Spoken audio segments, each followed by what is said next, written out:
of the African American Policy Forum. Together with the Center for Intersectionality and Social Policy Studies, we welcome you to this 11th installment of Under the Blacklight. This evening, the title of our program is Say Her Name, Telling Stories of State Violence and Public Silence. This evening, I'll be speaking with family members of Sandra Bland, Cusseaux, Shelly Frey, Korryn Gaines, Kager, and Kayla Moore. Today's space is one that holds grief, but also love. It holds tears, but also joy. And it holds rage, but also resolve. It's grounded in irreversible loss, but also it's grounded in a refusal to accept a loss of memory. We're here this evening to help interrupt what has been an ongoing invisibility. We're here to find, to see, to shout, and to sit with the stories of Black women who've been killed by police. Throughout history, it is stories, it is narratives that have driven social movements, from the work songs and the spirituals of enslaved African-American people to the post-emancipation work of writers like Ida B. Wells and Zora Neale Hurston, from the political demands of civil rights leaders like Rosa Parks and Martin Luther King Jr., to the publications at the center of marches we're seeing across the country today. Narratives have been deployed as tools of radical resistance, rebellious protests, and reimaginative community building. It's stories that cut across time and space to tell us what we need to know about a problem.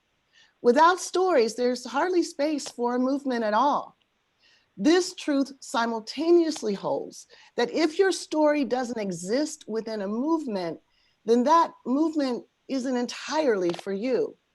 Without your story, any benefits of social change are trickled down, flattened, and limited. Centering the stories and perspectives of Black women, girls, and femmes in the discourse around police violence thus sends the powerful message that indeed all Black lives matter. If our collective outrage around cases of police violence is meant to serve as a warning to police that officers cannot kill without consequence, then our silence around cases of Black women and girls sends the message that perhaps certain crimes do not merit significant repercussions. Say Her Name is a campaign to advance a gender-inclusive narrative in the movement for our lives. There are, of course, some parts of the pain that the mothers and sisters of Black women killed by police have felt that we just don't have the power to fully understand. Their stress, their trauma, and the ferocity with which they've been silenced is a huge part of their vulnerability. Since 2014, when we began the Say Her Name campaign, 3 leaders of this movement have suffered strokes. One of them, Vicky Mcadory, died in 2017. Hours before she passed, she spoke to me and my sister, Lisa, on the phone about the need for Say Her Name to continue in the face even of occasional complacency and silence. Foreshadowing her own untimely death, Vicky spoke to the stress, mourning, and consequences of losing a loved one to police violence. Vicky's life was one defined by courage, resilience, and devotion to the struggle. Whether this moment, this current moment, proves to be one of radical possibility, turns on our resistance and our strength of our collective will. I will continue to live with Vicky's words in mind.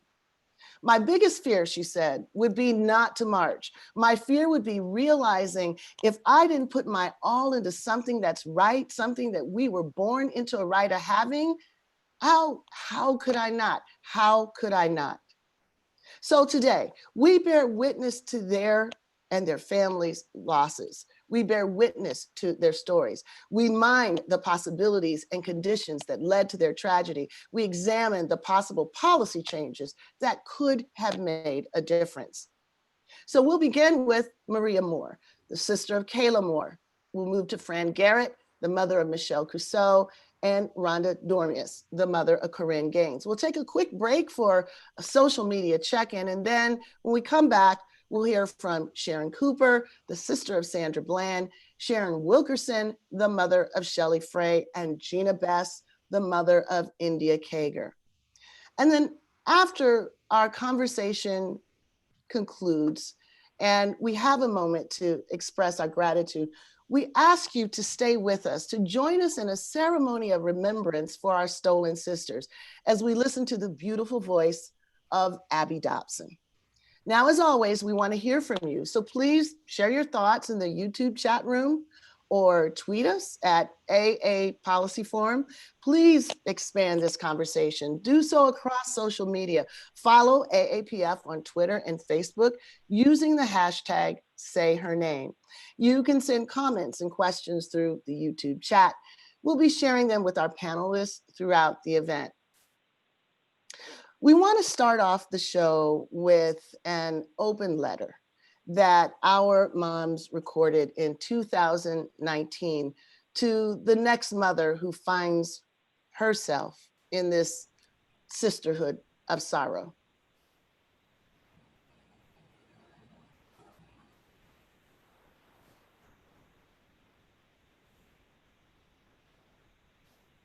What would you all say to the next mother who finds herself entering this sisterhood of sorrow? Dear sister, I want you to know I see you. I hate that we have to meet under these circumstances. Now you're facing something, you're dealing with something that you never could even begin to plan for or account for, and that is the murder of your beautiful daughter. It's important that the mothers know that when they're ready, there are people that will help, that will support them, because what they're going through is incredibly lonely. We're carrying it all and still trying to be strong for everybody else. They don't want to hear about Black women being killed by police at all. We are an organization here that support each other. We are supporting each other, and we extend our arms or extend the olive branch to you and to let you know that we are here for you and your family in your time of need. Because this is just deep. It's life-altering, shattering. You don't know which way to turn. Family members don't understand because they've never been through it. Understand this, that you feel though you're by yourself, and you're gonna feel that way many, many times. That feeling is never gonna go away.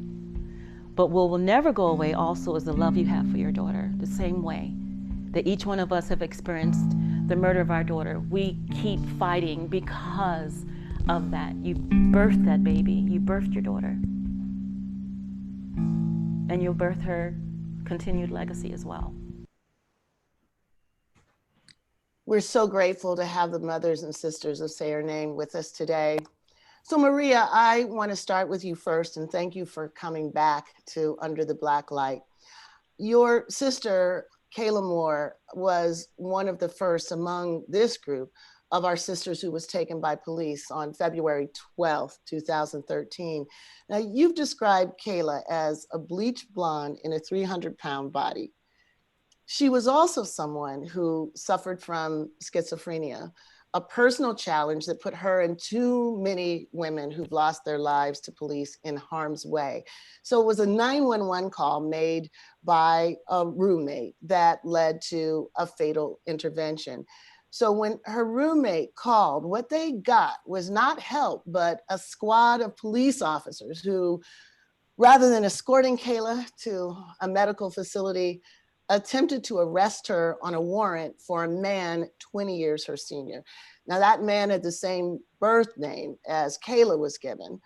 The circumstances tragically devolved into these officers piling on her, restricting her airways. So much like George Floyd and Eric Garner, her final words were, "I can't breathe." Now, George and Eric's death now underscore the lethality of chokeholds, and they've led to some expressions of tepid reform. Even yesterday, our president decided to say something about the problem of chokeholds. But Kayla's story and the reforms that it might advance that's difficult to find. So tonight we're lifting up her story. What are the conditions and the risks that Kayla's last words draw our attention to? Well, it draws our attention to the fact that she was in a state where she needed to be helped, and instead of giving her the proper care and resources that the city has available, the first responders were the police. So, she really took control over her own mental health issues. She understood that, she felt that the voices in her head were just, spirits. But when her roommate made that decision to get her help, the roommate had no idea that she was going to be killed in the way she was. But it's such a shock. When I hear the story of George Floyd, it just brings back everything that Kayla went through. And Kayla didn't get a lot of the national attention that George Floyd's case is, but what we are learning is that officers are incapable of de-escalation. They're incapable of wanting to provide that care. They're all about control and subduing the person. So this is sort of what I've been advocating for the past 7 years. And it's hard to make this change. People are under the perception that people who are mentally disabled are violent, that they're dangerous, that, we need cops on the scene for these, crises. And that is just not the case. It's not. If we have trained professionals there, they know how to use the tools to be able to create a safe environment for someone in crisis. And it's been 7 years and there has been not one change in the policy. I would love to be able to sit down with city council, with the police chief, with these people and say, hey, let's do this the right way. We have these wonderful, brilliant people in the community who are such a resource that we can do this. I know we can. Yeah. And one of the consequences of the names not being said is that the stories are not known, and therefore the reforms that might be driven by telling the story aren't realizable. So you mentioned that it's been 7 years. It's been 7 years, and we still have to have a conversation about how de-escalation needs to be a priority, how removing police as first responders in mental health calls has to be sort of like the first thing done like yesterday to protect so many people who come into contact with police. Maria, I wanted just to follow up and I guess pose the question this way. One of the dimensions of anti-Black police violence that we've been confronting in Say Her Name is the intersectional dimensions of that vulnerability. The fact that many of these stories that we're going to hear tonight are not stories of like a singular expression of racial power, but they reflect intersecting vulnerabilities, being Black, being a person with mental health challenges, being trans. So even when your sister and others are included, sometimes what they're included in isn't an analysis that is intersectional. They stand in for one single issue or another single issue if they show up at all. So what is the importance of an intersectional frame in fully understanding Kayla's story as a story of anti-Black violence, anti-trans violence, and violence against people with disabilities? Right. Yeah. I've said this before, Kayla was the trifecta. She was Black. She was a Black transgender woman, and she was mentally disabled. So she had all these things, she managed her disabilities. She really did as best she could, but society did not see her as being worthy of, there's so many things that are connecting or cross connecting with her case. And we have the fact that, Black trans women, have a lifespan of 35 years old. That's unacceptable. Kayla died when she was 40. So we have to put all the resources in what we can, and make it a priority. We cannot keep marginalizing this community and people who actually really need help. But being a Black person with mental health issues is extremely challenging. And when the police respond to someone like Kayla, they don't know how to handle her. They don't know how to handle the fact that she's transgender, the fact that she is actively psychotic, but not violent or dangerous. They saw her not as a person, but as an it. So we need to be able to change that, the culture of the police department, which I really, that's really not my priority. I could care less about the police department. I just want to make sure the resources are out there so that the police don't have to be involved in these calls, period.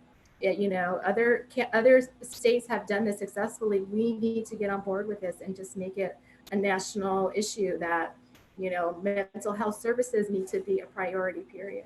Absolutely. And it's one of the key aspects of defunding policing. It's changing the underlying priorities about where money goes, about which aspects of social life are backed up by resources.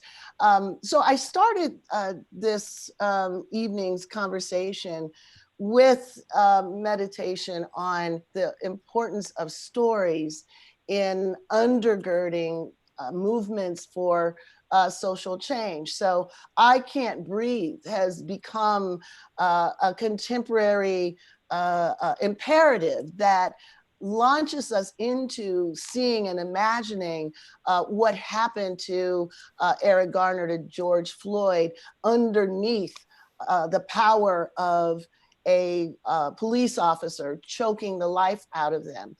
I Can't Breathe should also come to represent the story of Kayla Moore, a Black transgender woman with mental health challenges who lost her life because of all of those things. So when we think about how the stories are connected to the demand for change, we think about the work that has to be done to put these stories into our consciousness. And so for that, I want to go to Fran, who, as listeners who've heard our interview of her in the 8th episode of Intersectionality Matters, you'll know that we call Fran the godmother of Say Her Name, because Fran, it was your action that spurred us to carry Michelle's name and other Black women into many of the marches that many of us were participating in the aftermath of Michael Brown's death and the no bill against Eric Gardner's killer. And I have to give a shout out because it was my big sister-in-law, Barbara Arnwine, who sent me the link to your action protesting the Phoenix police officer, Percy Dupree, who killed Michelle while carrying out a mental health pickup order. Now, as you've told us, Michelle suffered from bipolar schizophrenia, and she had gone back to school, graduating at the top of her class to become a peer advocate for people who suffered from mental illness like her. So it was August 14th, 2014, just 5 days after Mike Brown, that you lost your daughter. So what is it that you did to, as only you can say, someone is going to recognize what Phoenix police did to my daughter? What did you do to make them recognize? Well, like you were saying, it was a few days after Mike Brown's death. And this had happened to my daughter, and I refused to let it go unrecognized. So what we did was I chose to take a casket and march it down the street to City Hall and demand justice for my daughter. It shouldn't have happened. But it did, but the world was going to recognize that I had lost someone as well. And she was murdered by the hands of the Phoenix Police Department. She also had like you said, a history of mental health issues. And it did not, she didn't deserve to die. It was no need for it. And the world was going to recognize this. And Fran, the world did recognize it. It's your action that led directly to the creation of the hashtag Say Her Name. It was her image, and then so many of the others that we were determined to take into the marches with the banner of Michelle and other women who'd lost their lives to police violence, and saying we're shutting it down with for Mike Brown, but also saying we won't say no until we get justice, you know, for Michelle. So we were lifting up the names of so many of the women who'd been lost, and the loss of the lost was the problem. So your courageous act in insisting on attention for Michelle is a foundational dimension of Say Her Name. What really strikes me about the story that you have shared with us about Michelle is how the catch-all justification given for Michelle's killing is the one that's used for pretty much everybody, namely that lethal force was necessary because the officer feared for his life. Now, that's implausible in almost all the cases, particularly the ones that we've been talking about lately, like the George Floyd case, Eric Garner, Mike Brown, and so many others. But it is especially shocking in a case like this, when the whole reason that the officer is there is for a wellness order. They come heavily armed, in this case with plenty of backup. That's true. You would think that, you know, a police officer with all his, you know, toys of violence, the last thing he would try to say is he shot this Black woman within seconds after encountering her because he was in fear of his life. Yet he did say that. So what is it that you think he saw when he encountered Michelle that gave him some sense that his life was in danger? Like, what did he say he saw, and what do you think he saw? I'm not sure.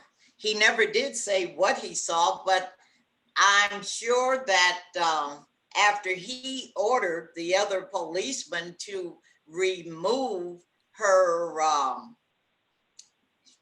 door from, actually it was a screen door from the hinges, then he proceeds to walk in and he saw a Black woman, a Black gay woman, lesbian. I'm sure he saw fear on her face. It's so hard. He didn't see a damsel in distress, okay? Yeah. First of all, I know what he didn't see. Yes. Because he was there to help her, and he's there to serve and protect and serve. But this is something that he did not do. He chose to, he says she raised a hammer to eye level or something toward him, and he feared for his life. But it was 7 other officers surrounding him. And I just don't see how he feared for his life. If he feared for his life, he should have turned his badge in right then and there. Yes. Yeah. And it's so shocking, actually, how this sort of swagger of being a police officer suddenly, you know, dissolves into a frightened policeman who, you know, says it's the look on her face. She says nothing, but it's the look on her face that made him, you know, reflexively, you know, shoot her. So where is this idea of, you know, we're the police officers, I've got, you know, a posse of a half dozen people behind me, but I'm so scared that I actually have to kill this woman. You know, it's such a shocking dimension. When you told us that story, it reminded us of Natasha McKenna. Natasha McKenna was a Black woman whose killing is actually on video. A lot of people say, well, the reason why we don't hold up the names of Black women is that it's never caught on video. Actually, that's not true. There are some killings, and of course, being caught on video shouldn't be the thing that determines whether your loss of life matters or not. But in that instance, there was, you know, a video that started from the very beginning. We're gonna see just a little bit in our ceremony. But these are 6 hazmat-clad officers who you see them suiting up and you think, my goodness, what are they gonna go do now? This must really be some dangerous stuff they're about to do. And they knock on the door and they say, Natasha, we're coming to get you. And the door opens and this small, nude Black woman comes out, couldn't be more than 5 feet tall, and basically says, you promised you wouldn't kill me. And then the police proceed to kill her, taser her to death, basically on the same argument that, you know, we needed to do that. In order to protect ourselves. So when we see these stories of women making the police say that they are fearing for their lives, it basically underscores the lie that is always, you know, what they say. It can't be that thousands of people every year actually make the police, you know, fear for their life. And so, Fran, after Michelle was killed just a few months later, on November 13th, 9 days before Tamir Rice was killed, Tanisha Anderson was also killed. And it was a mental health episode, also beginning with a 911 call. And what this one reminds me of, and I'm actually going to connect your story, Fran, to what happened with Rhonda's daughter, Korryn Gaines. So they call the police, mental health situation. They just need help in bringing Tanisha into the home. The police show up. They, you know, they're like a hammer with a nail. Anyone that's not controllable becomes a law enforcement problem, and they try to force her into a confined space. She breaks free. They do a takedown move. And again, like what we saw with George Floyd, they knee her as she lay prone on the ground. And while she calls out for her mother, the other officer holds a gun on her family, so that her last words are a cry for her mother to help. And they're not able to come to her because police are holding the gun. So I look at this, looking at the horror of Tanisha's family, and I think, how deep is this wound? How familiar is this disrespect for our family bonds?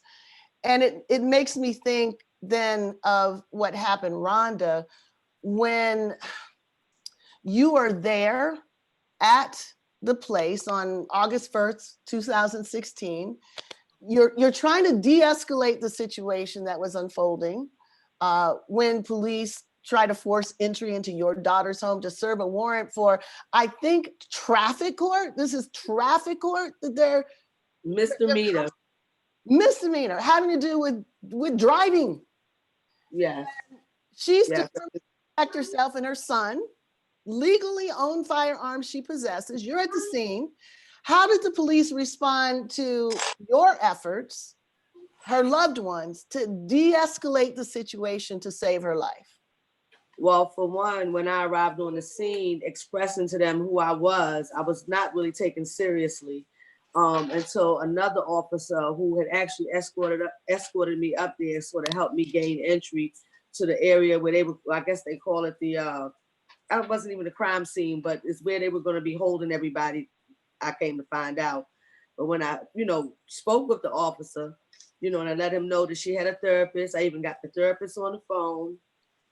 They told me they hung up on the therapist because she said anything they needed, she would be willing to, give them any information that would help her.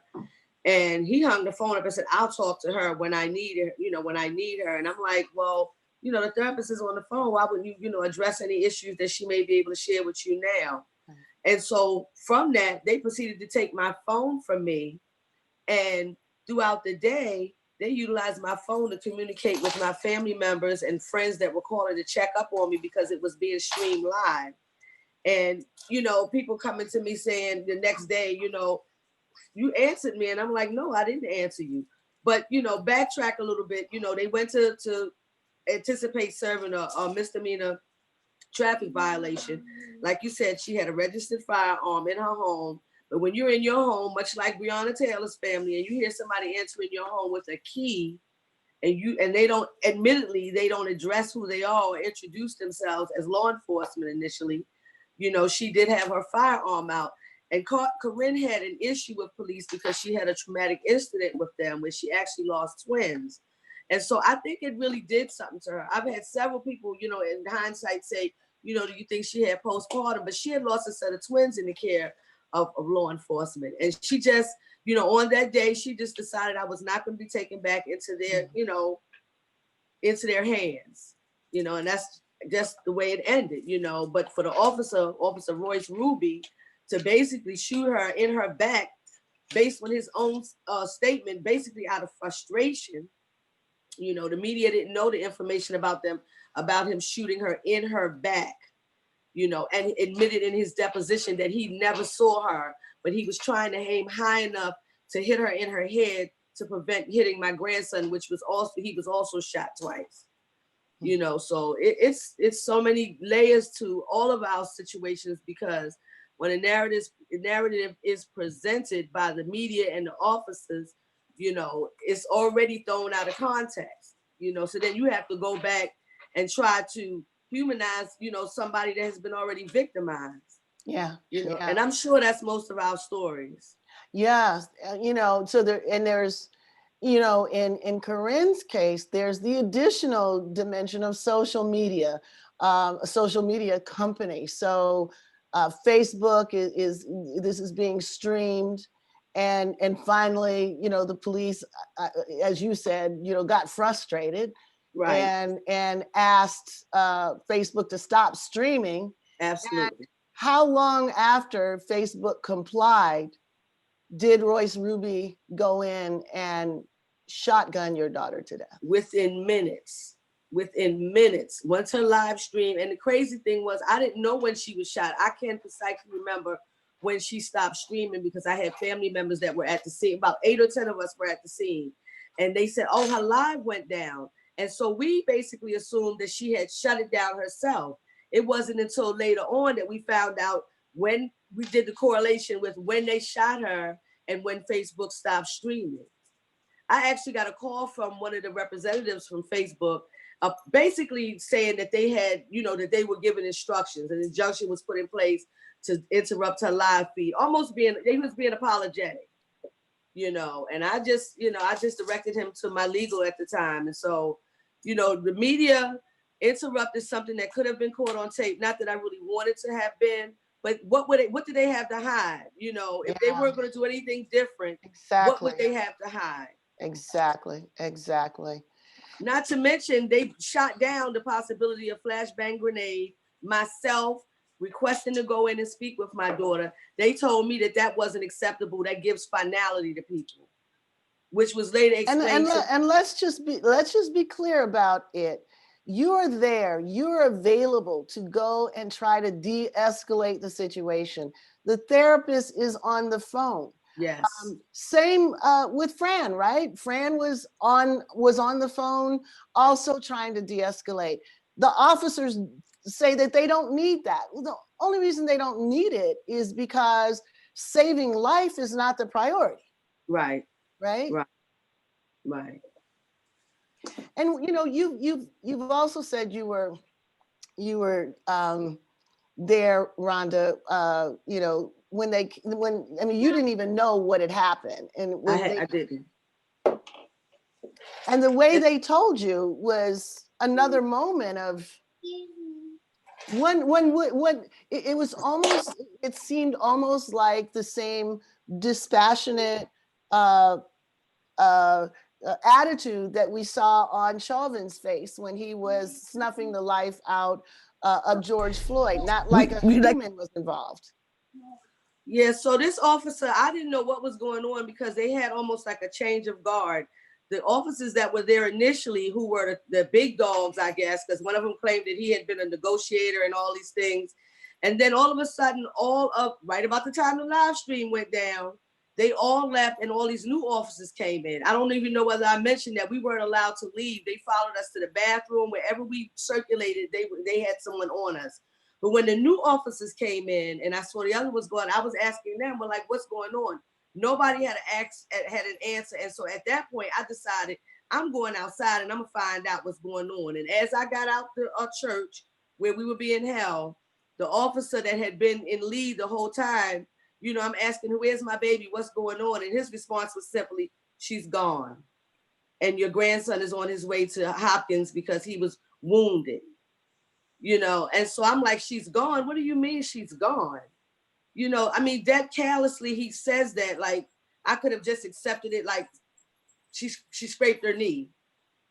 She just fell. No, she's just dead. That's basically what he said. She's just dead. You know, so I don't know. It feels, as I was saying earlier, Rhonda, it just feels familiar. It feels like our bonds don't matter. There's an inhumanity both in what they do and then how they interact with us as a people after they do what they do. Yes. And so Korryn was like she was 5'2", 105 pounds. She was really, really tiny, but she had been extremely outspoken on the police terror that had been going on because the young man, Freddie Gray, who lived in our community at one point, you know, it had overwhelmed everybody nationwide. But can you imagine people who knew him? And so she had already been speaking out against the violence and you know, just the whole oppression idea, you know, in actuality, should I say, she spoke out about it. And I think sometimes people come to their breaking point, like, you're not going to just do anything to me. Yeah. You know, you're not going to just walk in my house with my family. You know, and put my children in jeopardy, you know, and people say, oh, she held her son in front of her. No, she did not. It was proven that she was actually making a peanut butter sandwich for my grandson when she was shot through the wall, which she was not visualized, and through her back. Yeah. And then the other officers said on the stand that Officer Royce Ruby then, after a few minutes, went in and engaged her 2 to 3 more times, center mass, after she was down and had already bled out, you know.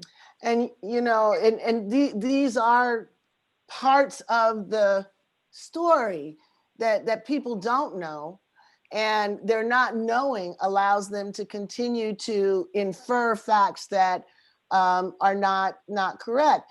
And at the same time, there is a sense that there's something underlying the reaction to the deaths of Black women, particularly when they are standing up for themselves. They've had enough. They're not going to take it anymore. And so, Sharon Cooper, I want to come to you now, because like Korryn, the encounter that proved deadly for your sister Sandra began with a traffic violation. So it's worth saying again, Sandy Bland is gone because Officer Insignia initiated an encounter on July 13th, 2015, because he says Sandy didn't use a turn signal to shift lanes as the police car was approaching her rapidly. Now, of course, that's the on the record justification. And in reality, I think a lot of people don't know, as my colleague Devin Carbado says, the Fourth Amendment doesn't really preclude officers from engaging in that kind of racial profiling when they say that they have probable cause to stop someone on a police violation. But I think anyone watching that video knew the real reason why that officer escalated the encounter. Your sister was asserting her rights and advocating herself, calling this cop out, using his badge as a weapon to assert power. So it's hard not to see it as, you know, her being punished for challenging that. Now that seems clear, at least to me. What's less clear is what makes some folks, and I'll even say some Black folks, seize upon what they call Sandy's attitude, you know, her failure to comply, even with an unlawful request. Why do some folks focus on that rather than on the cop's unlawful command? Is there something in this, I guess, license to punish us for defending ourselves, something particular to how Black women are treated? Kim, I think so. I've just been listening to all the mothers and the sisters on the call, and the thing that Ms. Fran said that resonated with me the most was how Black women and Black girls honestly are perceived on site. If we just think about the historical contours of how Black girls and women have been seen, we've just always been seen as rendered immediately invisible, whether it's the help out in the field or the help in the house. Raising others' children's, being perceived as objects as opposed to human beings, and the historical nature of that carrying on to present day. And so when officers who largely don't look like us, who don't show up as Black women and girls, when they see us, they don't see their mothers or their sisters or their friends. They see an object that is perceptively by society standards out of control, that needs to be placed under control. And that's where the breakdown begins from the outset. We don't have a fighting chance in this narrative because we are perceived from a subjective lens as opposed to being taken as what we are with each individual encounter. Yeah. You know, my former colleague, Phil Goff, hit me to some of his research a bit ago, and I keep coming back to it and trying to understand the particular vulnerability of Black women. And so and Phil will have to forgive me if I get this wrong, but as I understand his research, he found that officers who score higher on masculinity threat are more likely to escalate and resort to lethal force than officers who are not insecure in that way. And that masculinity threat was even a greater, you know, factor or predictor than even those officers who have, you know, high levels of implicit bias, racial bias against Black people.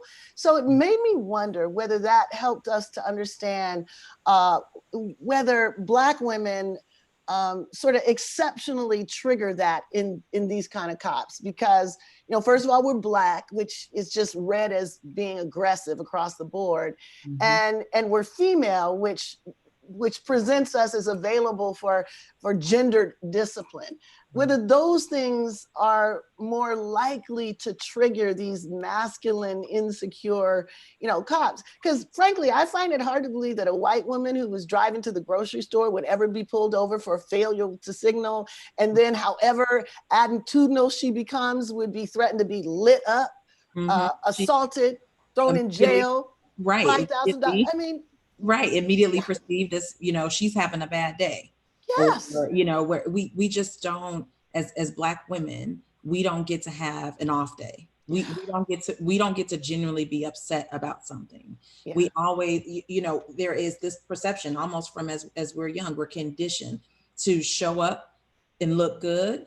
You know, when you think about when people say don't tell women to smile, especially Black women, it's because what? That's a command and control tactic, right? Yeah. So, and we've seen far too often, you know, scores and scores of videos of white people, whether they be women or men, not complying with the police.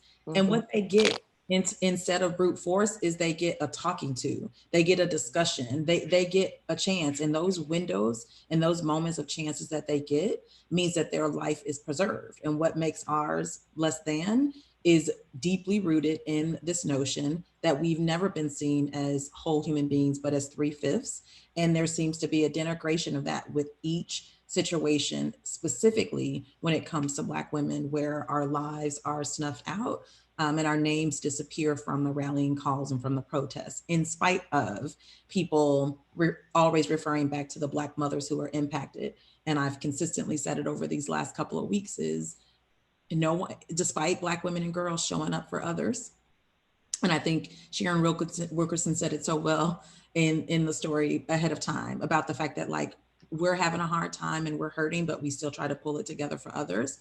And then when I ask myself who shows up for Black women, it's women like you, Kim, it's women like Miss Fran, it's women like Miss Rhonda, Miss Gina, and every other woman on this call who is showing up on behalf of other Black women. Yeah, yeah. And you know, I mean, this conversation really is about Black women who don't survive these hostile encounters with police. But there's a broader, you know, template of experiences that many Black women have when they call the police, and they end up getting disciplined, physically beaten and manhandled. There's the story of Jacqueline Craig and her daughters who were manhandled, mauled, thrown to the ground by a Fort Worth police officer, or in South Florida. A police officer wrestled Adriana Green to the ground and put her in a headlock, and she's the one that called the police, you know, for help that she was having in a dispute with her neighbor. So, you know, the far end of the spectrum is the loss of life, but just look around and you can see dozens of videos showing the police treating Black women with a particular sort of physicality, a particular way of trying to express what they think of us. Best believe that Karen is not really, you know, gonna get treated that way with the same frequency that Black women do. Well, I wanna thank everyone for getting us started and move shortly to our next segment. But before I do, I'm gonna ask Owoye Tempo to give us a brief rundown of what we've been hearing online so far. Owoye. Hey there, Kim. So there's so many words of love and support for all the incredible mothers and sisters in this conversation today, and also lots of words of gratitude about this communal space. There's a lot of anger about the deaths and the lack of media attention for these women. There's thoughts about the crippling perceptions and stereotypes that persist about Black women, as you all are talking about. And also a conversation about the number of Black women who are at the forefront leading the change in this moment. And then additionally, there's comments on why are the police operating as first responders in mental health calls, and how do we change that in city and state budgets? And lastly, there is a real commitment from the people online to learn more about these stories. People are echoing the names of these women, and there are a lot of people echoing the phrase, say her name. So it's a really wonderful group online, and we will come back to you a little later. All right, thanks, Owoye. And thank you all for contributing to the chat. And you can continue to share your thoughts on YouTube or tweet us at AA Policy Forum. And you can check out some of these stories on our podcast, Intersectionality Matters.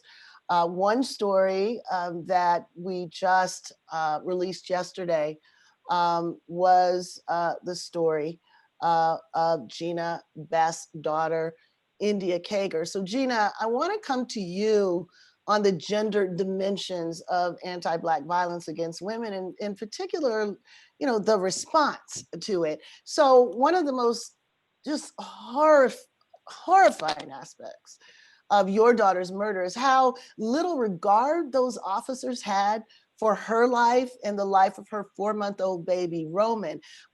They were both in the car with Roman's father, and Virginia Beach police officers trailed her car for a number of hours, basically targeting him. And I have to say, as you often point out, an inaccurate tip from a confidential informant that he was about to do something, but there didn't seem to be any probable cause for it at all. In any event, on September 5th, 2015, they had a SWAT team ram the car as she was in it. They threw flashbang grenades and then fired 51 rounds into her car.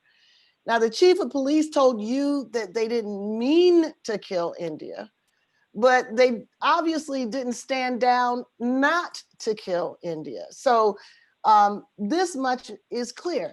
Now, I have to say, one would expect that there would have been a huge outcry, about her murder, a huge outcry about putting Roman in danger as well. Yet you say that even here,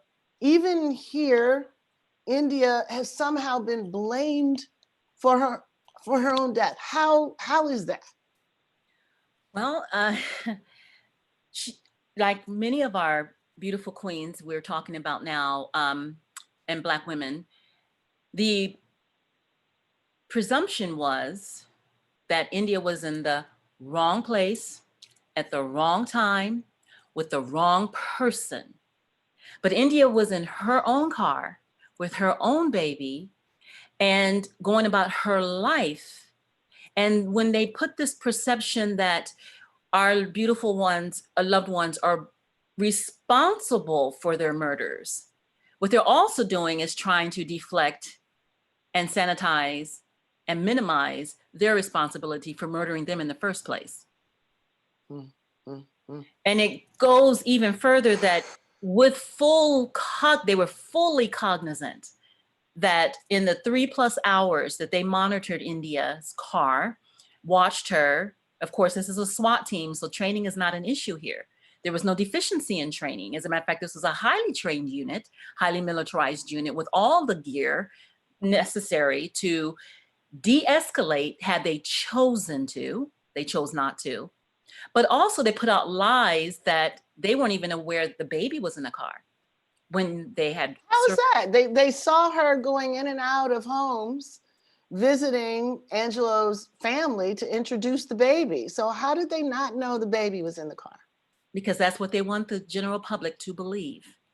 Once again, to sanitize their behaviors, their murderous behaviors, that there's no way that they did not know. There were 16 SWAT officers with a combined, well over 43+ years of quote unquote expertise. And this was a SWAT unit that goes over and beyond the normal training of how, if you even want to call that normal police officers receive. So for them to lie and claim that they didn't even know the baby was in the car speaks to the further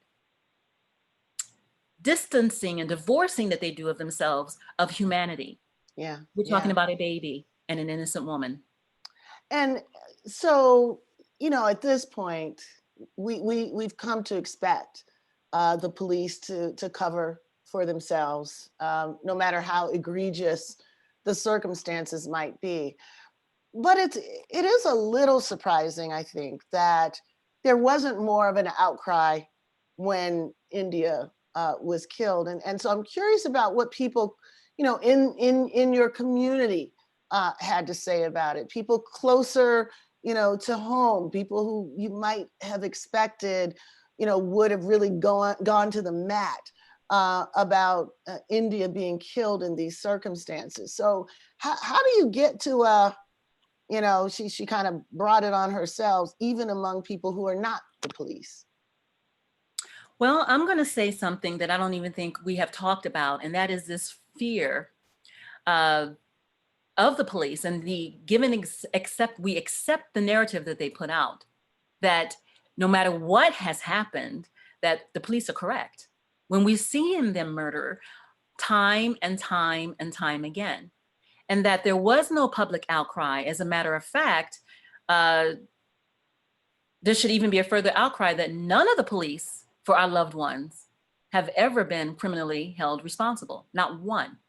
But we don't have that. In Virginia Beach, they shrugged and went back to sleep. I live here in Maryland, and again, there was just the deafening silence, which again speaks to the erasure of Black women when our lives are snuffed out, no matter what we're doing. There was nothing said, nothing done about my beautiful daughter, Indy Kager, who incidentally also was a Navy vet, but she died and bled on United States soil, and no one even cared. No one. And there was a baby in the car. If she were white, it would have been a different story. And you know, you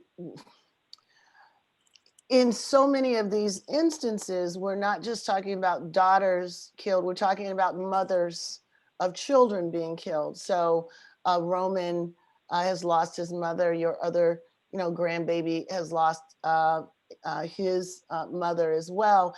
And so there is, you know, of course, your trauma, and then there's the unmet trauma of children who are left behind. And I'm really struck about the fact that, you know, victims of private crime, there are resources for them. There are, you know, there's a recognition that society needs to do something to support victims of private crime.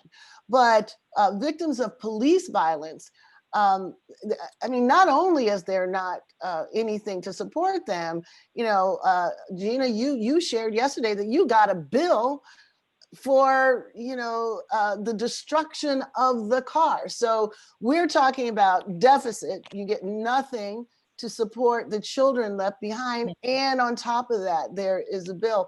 So on that note, I wanted to bring Sharon in because I know you also have a story to tell about the unmet trauma of children who are left behind. So when your daughter was taken from you, she was not just your daughter, but a mother. And so I've heard you talk about what it's like when your grandchild, who's 7 years old, asks where mom is, or when she gets teased at school because of this unspeakable tragedy. So can you talk a bit about what some of the reverberations that you've dealt with that most people, you know, don't understand about, you know, the sort of minimalist circumstances under which a daughter's life can be taken, and then the consequences of that.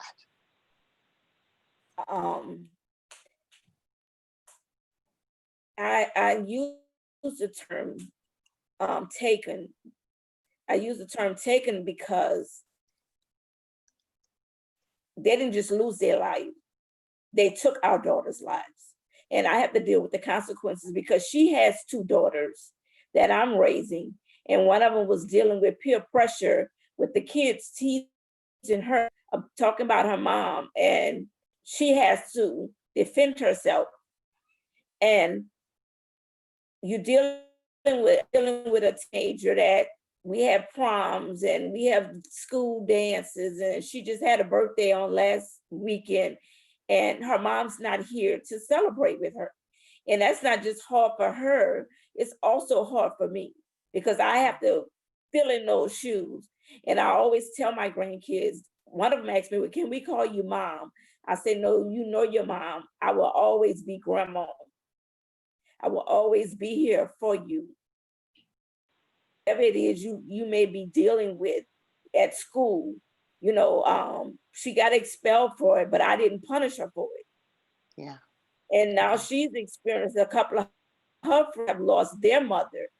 So even in the midst of what she's dealing with and what she's going through, God allowed her to be strong for her friend, where she could have broke down and, you know, couldn't be there. And it's me as a single grandmother, it's hard. Yeah. Because there's a lot of questions I can't answer. And the majority of my time, I'll spend my time trying to be strong and not break in front of them. But there's some times where I just can't help myself. And even with all of this that's going on, what it did, it opened up that wound again. You know, and it's really, really, really been hard. You're not gonna cope with it because each one of us is reliving our children's story. And it's hard. Yeah. You know. And So, and Sharon, and you know, and everybody has said in one way or the other in our conversations that this moment, you know, is hard because it's triggering and it's bringing you back to this moment in which you lose, you know, your child or your sister. It's hard because the loss of that loss is sometimes not mentioned. We want to talk about that, you know, in a moment. And it's hard because for so many of you, there's still no closure. Nothing has happened for the most part. So I'm curious about whether anything is different with the man who killed your daughter's life, an off-duty sheriff who was a Walmart security guard. Walmart, this is a Walmart rent-a-cop who killed your daughter, who's also a Houston area minister. So has anything happened in this moment of, you know, accountability for the taking of a life? No, nothing has happened. And to top it off, he was a 27-year veteran on the force for 27 years. So he knew the difference. He knew she didn't have a weapon. He knew all of this before he even shot. But his story acts like everybody else's story. Oh, I was fearful for my life. None of these young ladies had weapons. None of them had weapons. You went shooting. Yeah, yeah. Went in to kill. For what is, again, to go back to, you know, some of what is acknowledged in many of the other cases, minor, you know, crimes, minor, even allegations are minor. So the claim that, you know, he was interrupting a getaway, you know, he ends up shooting into a car where there are children because of suspicion of shoplifting. The imbalance, the asymmetry, the use of this kind of force for these kind of interventions is once again a moment where we see policing is more about punishment and control than about being a peace officer. So thank you, Sharon. I guess I want to move to, I don't know if I want to call this, my team calls it the Oprah style moment of the show. But I want to ask our panelists if they can be seen, if you could raise your hand, because I want to ask a couple of questions. So by show of hands, how many of you have suffered health consequences after your daughter or sister's killing?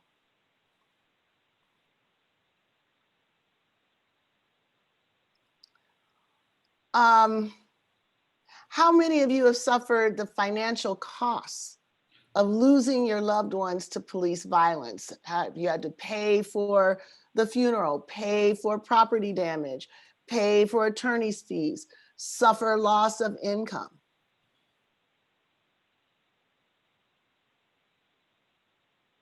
So how many of you have had custody problems, or, you know, a relationship that has been problematized or troubled with respect to your grandchildren?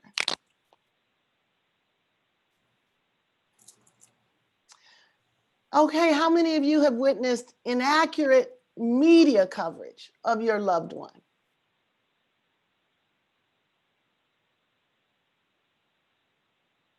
How many of you never saw the officers who killed your daughters indicted for their crimes, prosecuted, convicted?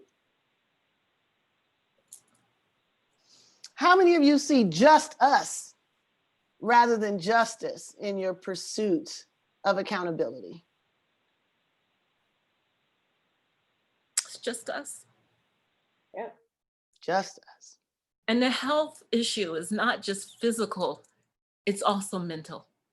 Yes. It's the constant assault on, and I was going to try to keep it in. It's hard to do that.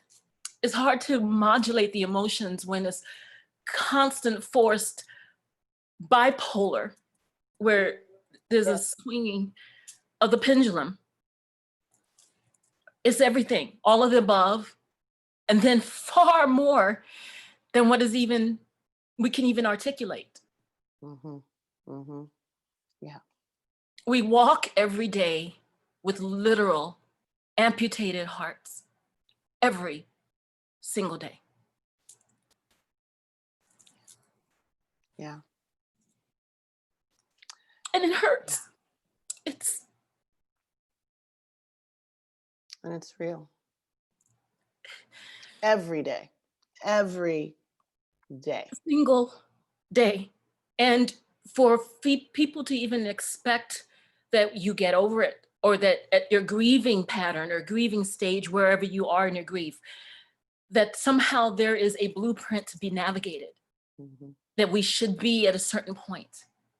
It comes to you unawares. It comes to you at the most unpredictable moments, because we don't get a chance as sisters to rest. There's going to be someone else killed. And it starts it all over again. The festering wounds that acid is poured again. It starts it over and over again. And yet our daughters are still erased. Yeah. And some part of what holds you all together in this sisterhood is the extent to which what you see in each other and what you can touch and feel in each other is something that some of you said not even close family members really experience in the same way that you do. And I want to give voice to that. I want to be able to just spend a little time when we come back, giving a sense of what it is that the sisterhood, does, what it holds for each other. So let me bring Owoye in for one last check-in, Owoye, and we'll come back to talk about Say Her Name. Hey there, Kim. Hey. There's a number of people really contemplating why they have never heard about most of these women, and also wondering how can we begin to hold the media accountable. People are also remarking on the tremendous courage of these mothers and these sisters for sharing their stories, and making calls for the entire community, not just Black women, to engage in these stories. And also people are just wondering how they can support you all. So that's what's happening in the chat room. Thank you so much. So let me come back and just ask some rapid fire things, and take us to the place where you all come together eventually. So we've talked a little bit about media, and of course, one of the questions that Owoye's just mentioned is, why don't we know these stories? Why don't we know these names? So my question is, what have the media done first to distort the story? So how many of you have seen or had to deal with the media distortion? That's the one side. And what about media elevation? Do you see your loved ones being picked up? And if not, why not? So Maria, you started us off earlier with a conversation about how the media work. So what was your experience?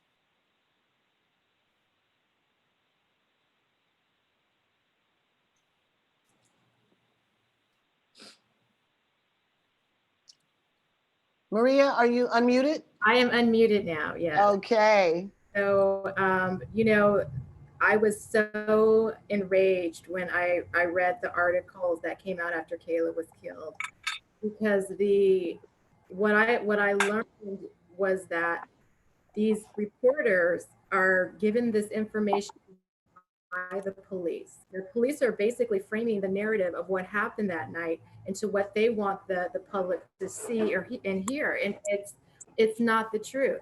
When we finally were able to subpoena officers and get their side of the story, we realized that what was in the actual report and their alternative version of what happened was not even close to what actually happened. So, that was very concerning, especially during the deposition stage where all these officers decided to change their story. And, that's what they do. They want to put it out there that your loved one deserved this, that they were out of control. There was no other option that they could do. And, they will go in their background. They brought up the fact that, Kayla was intoxicated. Well, who cares? Kayla was in her own home cooking dinner, intoxicated. I've been there. That didn't mean that should not be a reason to make her to be the bad person. So what they want to do is just disparage their reputation and just give the officers the reason as to why they had to murder our loved one. So, I personally went to a reporter and I told her, I said, I'm not going to give you another story. I'm not going to give you any more, quotes to put in your article because you are biased and it shows. So I called her out on it. And the article that she wrote was actually neutral. It's the first time that I had seen something that was neutral about Kayla that didn't, glamorize what the police did and disparage Kayla. So I will not give an interview until I put that out there to the reporter. Be like, this is what I want to see in this article. Yeah. Partial. Sharon, I want to come to you because your sister is probably the one name that more people know about, but were there still, notwithstanding that, some distortions, misleading telling of stories that you saw? So many. I just couldn't agree with Maria more. There's so much that sticks out to me. Earlier on, when Sandy was being described, I literally can tell you that Sandy died on a Monday. She was on the news by Wednesday, the local news, and she had made it to the national headlines by Thursday. And based off of the local news reports, there were inaccuracies that were noted in their stories, and they went ahead with them anyway. Specifically that she was traveling through Texas with her mother. My mother wasn't even there. But specifically what sticks out to me is the district attorney in Texas case, in the Texas case, he referred to Sandy as not a model citizen. And it stings so very badly when you hear your loved ones being discussed in that way. I was just looking at the headlines that were being shared in this reference to Shelly of a shoplifter being killed, as opposed to a mother that was killed. The selective use of adjectives to describe our loved ones, to describe Black women and Black girls. It is with the intent to shape public opinion. And if you can shape that public opinion early on, that's how you start to influence how people feel about what justice was meted out or what justice is deserved. So to Maria's point, and I know it's incredibly hard to do in the face of crippling grief and sadness and heartbreak, is to continue to speak up for your loved ones when there is a camera or a microphone around, so that people understand that people have family who love them. These Black queens, I love the way Ms. Gina said, these queens, these young Black girls, they have people who love them and who care about them. And the more that we spoke up as a family, I'm not gonna say that it completely reduced all of the misinformation, but it minimized it a bit because people knew that she had people in her family who would speak up and be like, that's not true. That's not true, and here's why. And we've gone even as far as to provide positive images, because that's another thing that gets into the psyche of folks, is the images that people see of our loved ones. They, try to make our loved ones look deranged, or, share mugshots if they are available, as opposed to, I love Tanisha's picture because it shows her in a form that we can connect to as an educated graduate. I love the pictures that I always see of Korryn with her children as someone who loved and cared about her children. India's picture in her Navy, attire. I think it's important to reshape the narrative as early on as we possibly can. And it's hard to do when you don't have as Gina said it, the resources or even the blueprint for how to do that. And thank you for that, Sharon. And then of course, you know, there's the question of not just the distortion, but the erasure. So one of the things that the AAPF did when we first started was to actually try to create an artistic rendering of the kind of work that has to be done to find what happens to Black women, girls, and femmes that die from police violence. You actually have to look for them. You know, you have to make that effort to look between the cracks to find their names. So now this is, I think, the third or fourth rendition of this image, this graphic image. And it is designed to actually say, look, you know, say her name. Can you see them?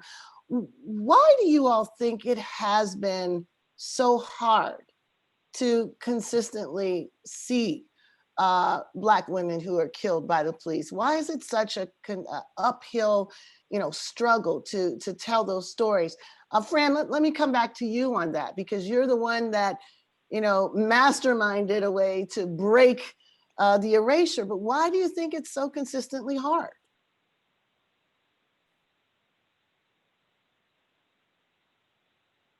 Fran, are you unmuted?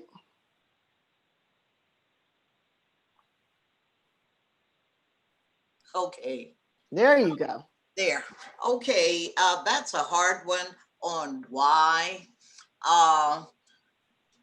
I'm seeing now that we haven't been mentioned, but as of late, now that we are speaking up, well, actually we have been, but now I'm seeing it mentioned more and more.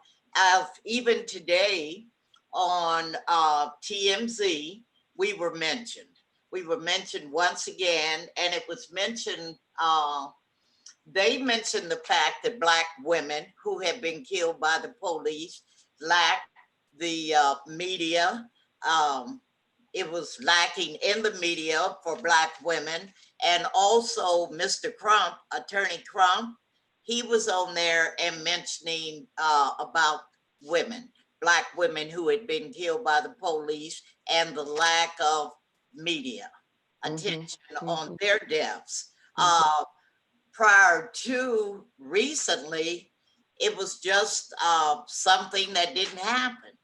It was very little, but here in Phoenix, I made it be known. We have gotten some police reform here, and each year I do a celebration in Michelle's behalf along with the police department and have the chief speak on it and to recognize, and she every year admits that the police were wrong. The officer was found guilty of using excessive force. So this, I refuse to let it die down. I refuse. And basically by a review of the department policy, right? So he was demoted for that. Rhonda, let me ask you that. So what's your sense about why it's hard to keep a focus, or you know why there's a need to actually create a demand to say her name? Well, for one, you know, women to me haven't hardly ever been treated as equal to men, you know, as far as their importance in their pure existence. You know, even though we're the ones that keep bringing forth life, you know, we're just, to me, not deemed as important. So, you know, one of us are killed, to me, it's almost like it's something that's normal, but it's not normal, you know, and it shouldn't even be looked at. It's just like it's not normal for Black men, or shouldn't be accepted as normal for Black men to be killed. It should be a huge uproar for women. Because like we stated earlier, these are women who were taken away from their children, you know, their families, just things uprooted, you know, and so we're just not looked upon as the same. That's the only thing I can, you know, conclusion I can draw, you know, we're just not, And, you know, and yeah, go ahead.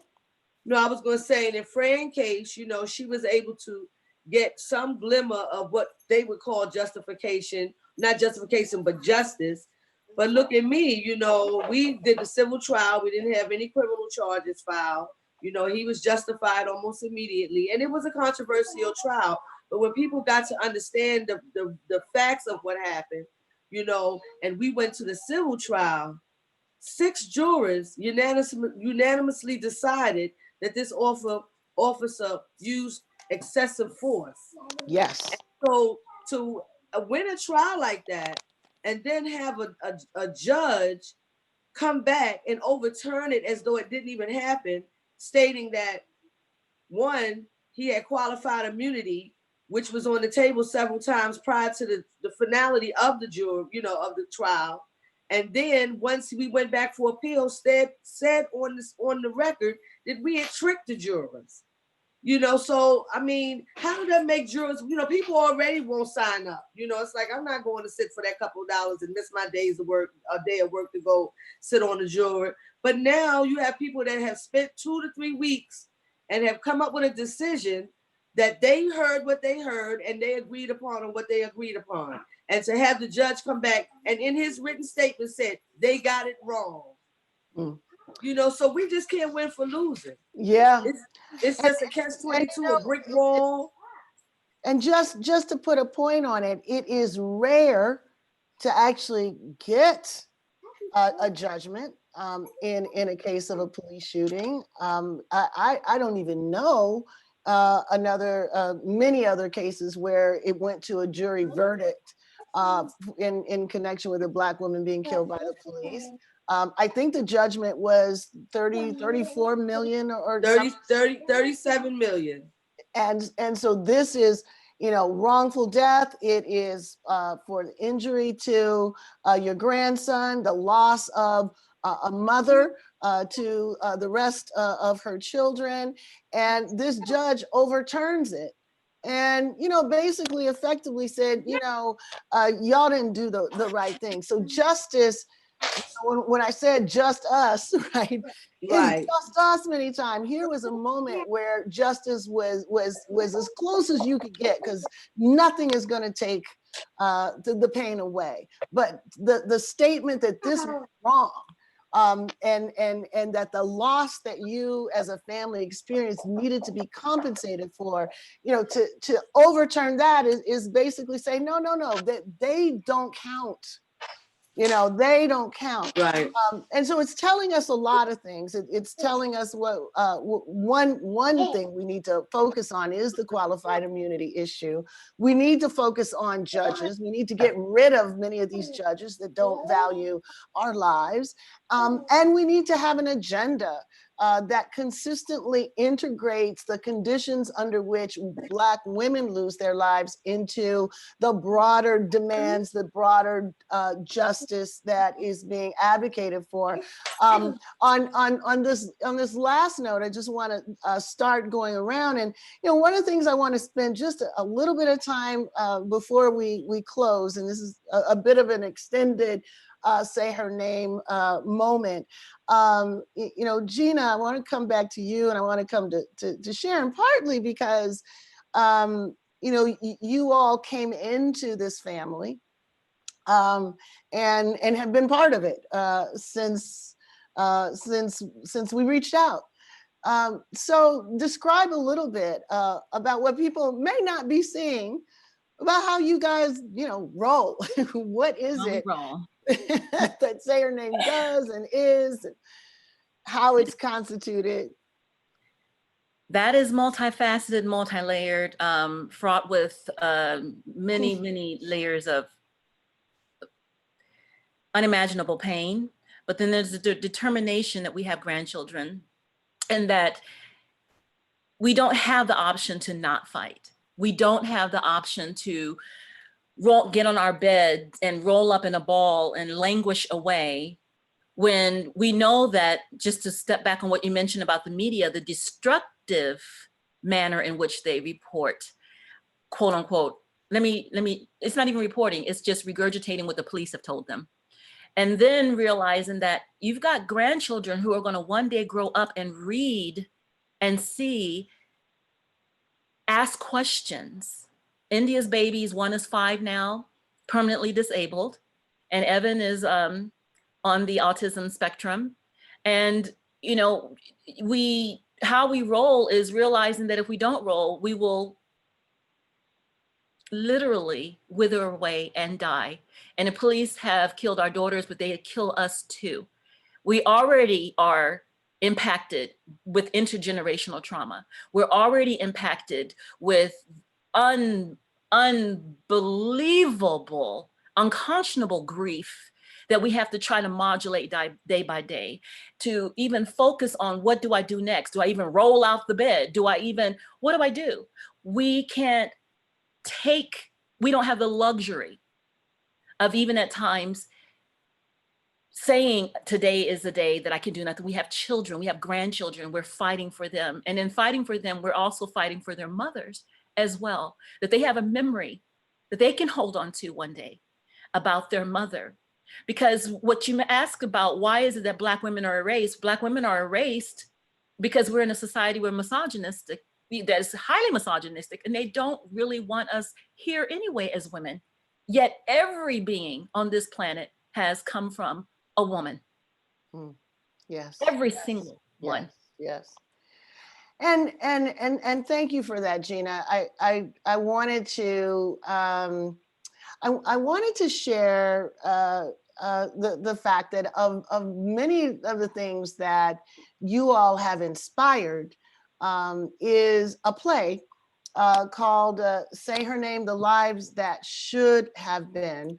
And it starts with you all, or the actors playing you all, dancing and singing, We Are Family. And then we move on to basically capturing the fact that something very, very small determines the difference between life and death in your loved ones' lives. We're living in a split universe where all of the beautiful queens still live because something was in place that saved their lives. And the other side in which the reality that we're currently consigned to exists. So we want to transition to our end by playing just a little bit of Rhonda's daughter's, Korryn's poem, and the young actress who also takes up the baton and recites the poem.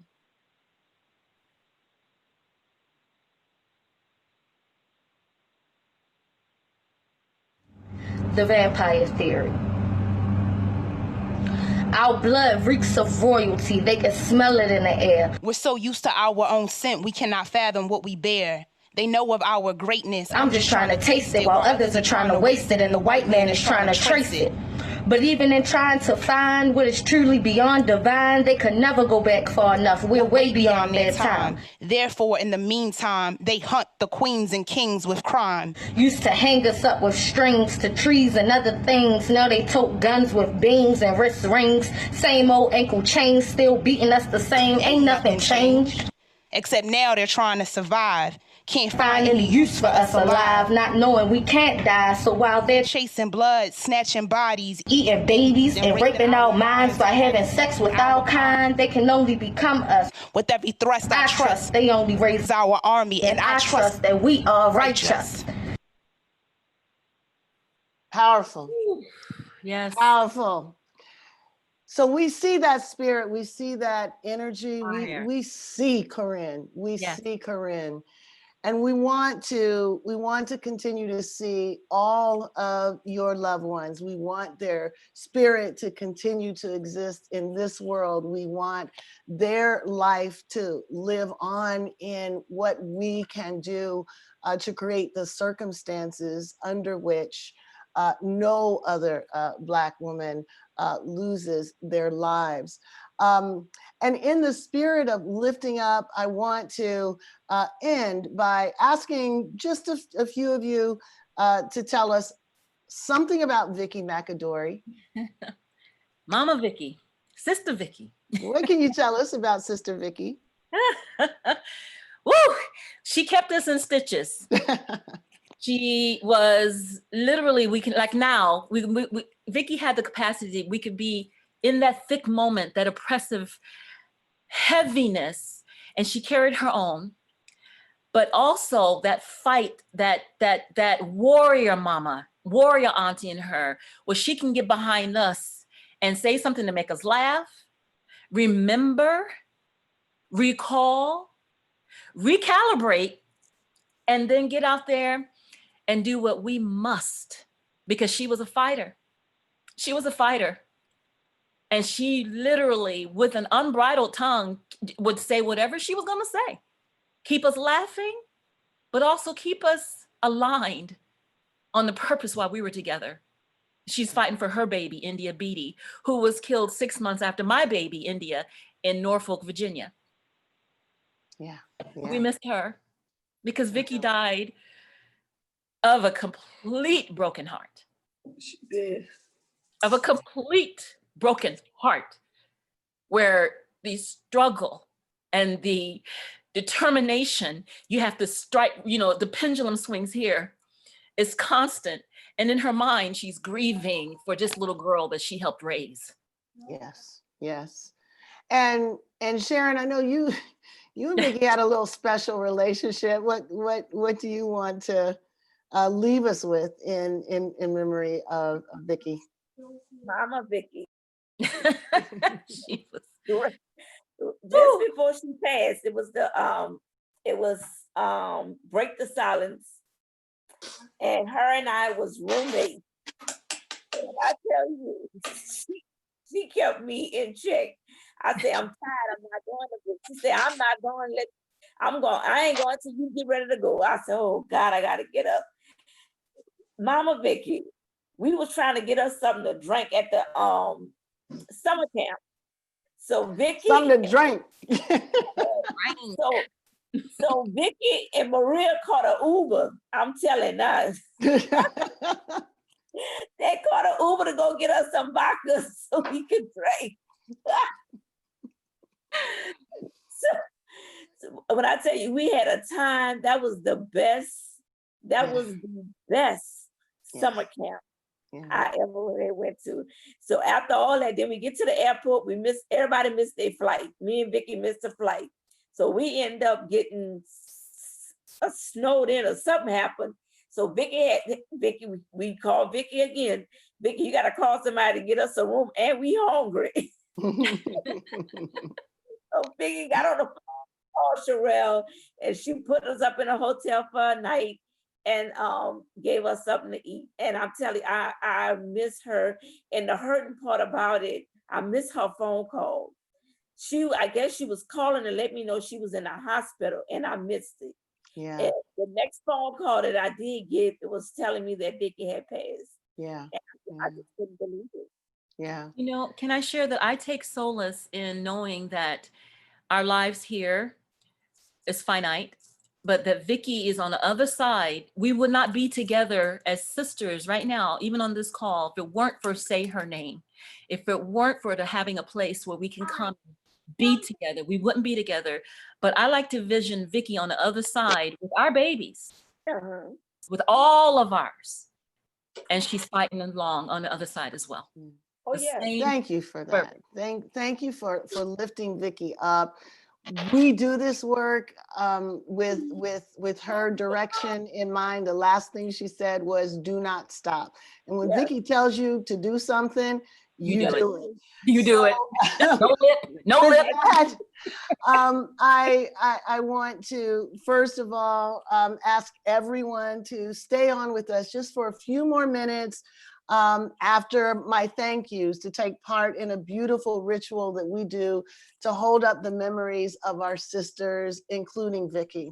But first, let me give my gratitude. This would not have been possible without the time and effort of our team at AAPF and at the Center for Intersectionality and Social Policy Studies.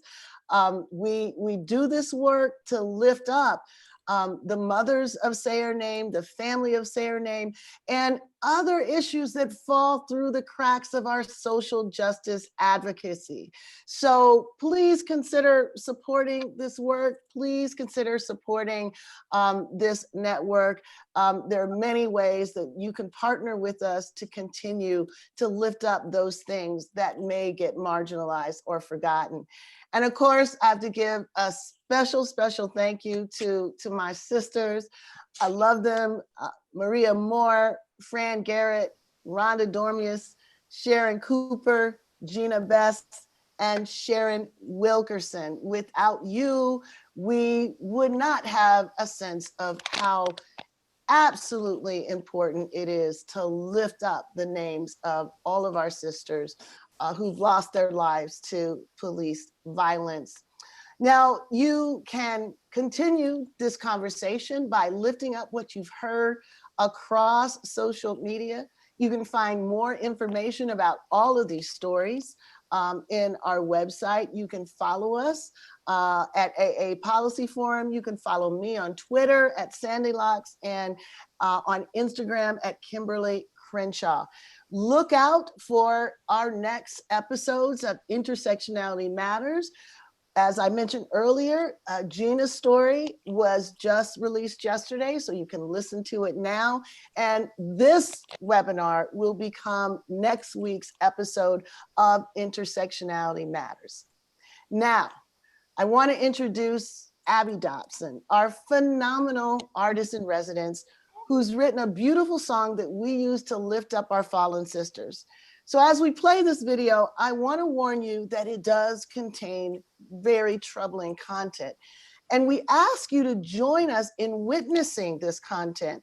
And as we approach the end, we will ask that you join us in lifting up the names of our fallen sisters. Their names should be spoken by all of us who are still listening. Their names should ring all around the country and perhaps even around the world. When we finish saying the names, we'll end with a moment of silence for our sisters who have been stolen from us, and then hopefully uplift ourselves as we demand the freedom that we deserve.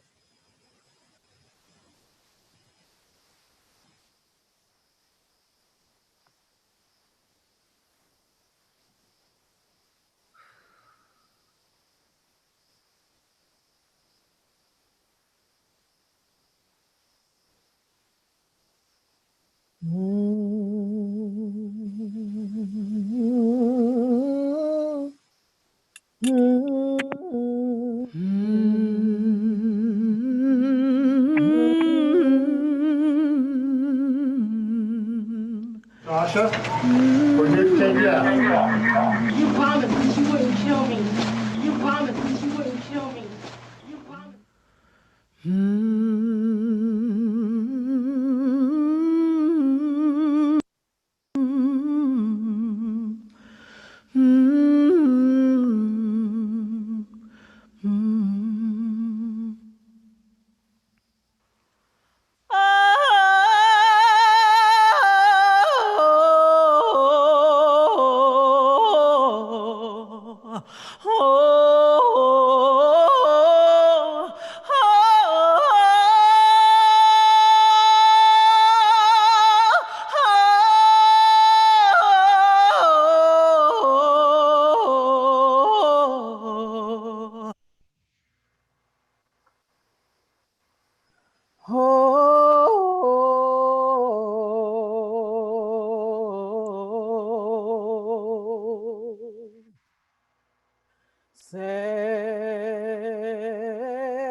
Her name.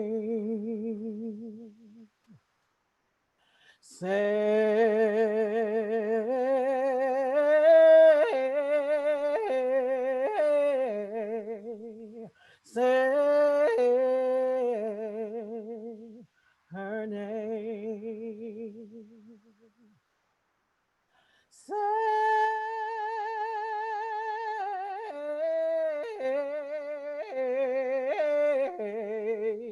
Say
their names. Black girls matter. Say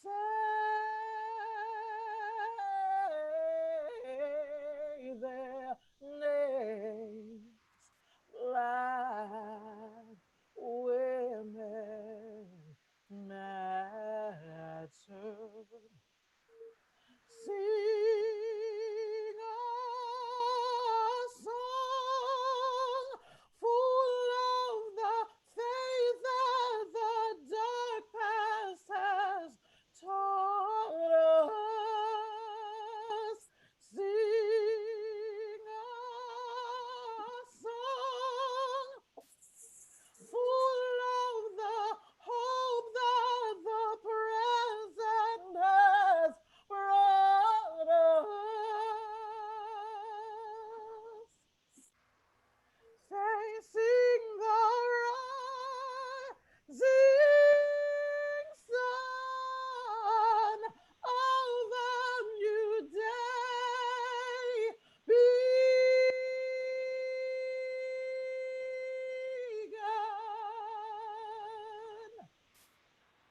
Let us march on. Let us march on till victory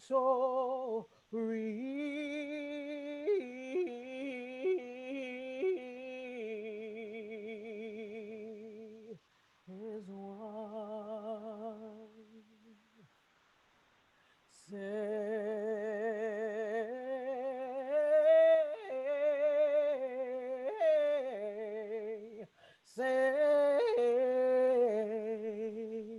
her name. Say her name. Say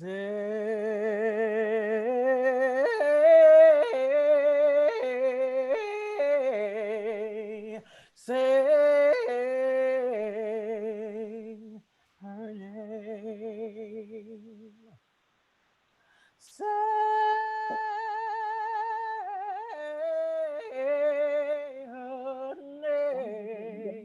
Say her name. Say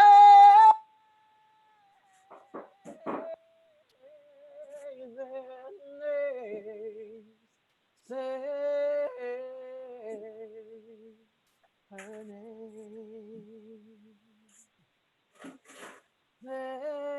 Ayanna Stanley Jones, Alberta Spruill, India Kager, Alicia Christian, Kayla Moore, Tatiana Eleanor Jefferson, Bumper, Betty Ara Jones. Russell, Shirley Golden, Betty Jones, Lena Lyle, Donna Taylor, Betty Jones, Tina Lyle, Diane Ashley Perry. Perry, Jacqueline Johnson. Deborah Danner, Kelly Cynthia Keisha Clemens, Shea, Anna Johnson, Eleanor Bunker, Tracy Ann Perkins, Williams, Yolanda Nisha Neverland, Anna Macmillan, India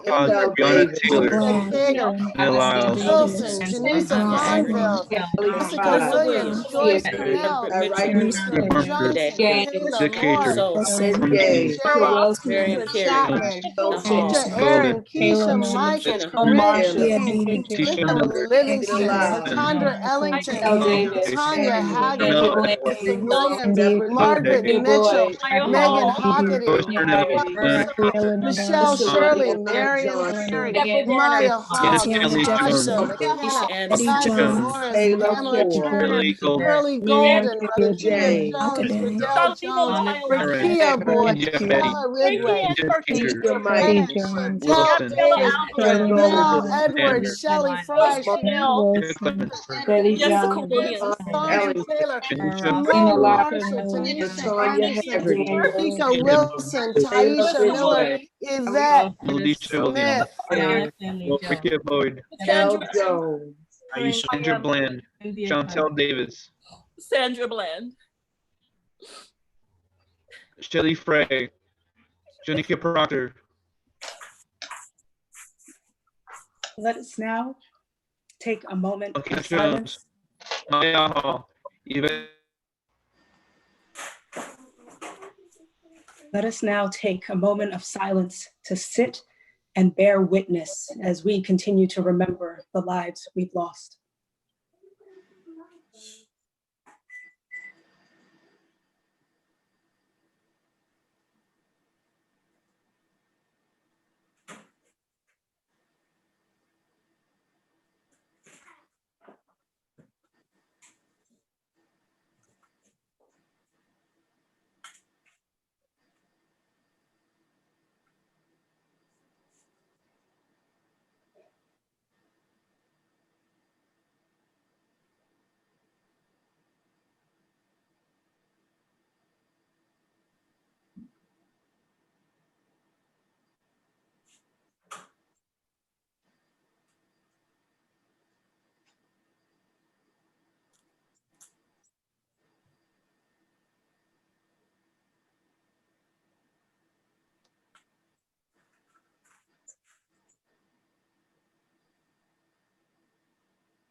As we bear witness to loss and send infinite love to these extraordinary mothers and sisters, we also hold on to our dreams of freedom.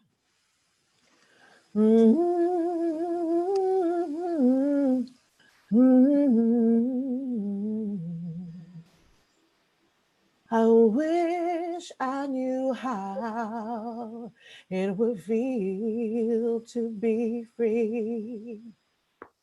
I wish I could break all the chains holding me. I wish I could say all the things that I should say. Say them loud, say them clear, for the whole round world to hear.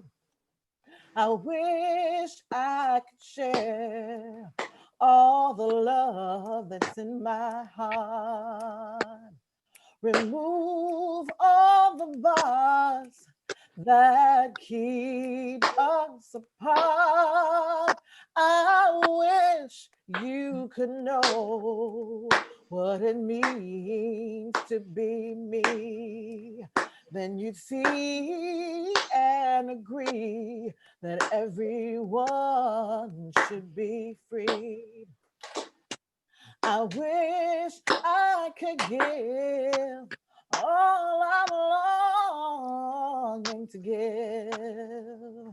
I wish I could live like I'm longing to live. I wish I could do all the things that I can do. Though I'm way overdue, I'll be starting anew. Well, I wish I could be like a bird in the sky. How sweet it can be if I found I could fly. I'd soar through the sun and look down at the sea. And I'd sing 'cause I know, yeah, I'd sing 'cause I know, I'd sing 'cause I know how it feels, how it feels. All right.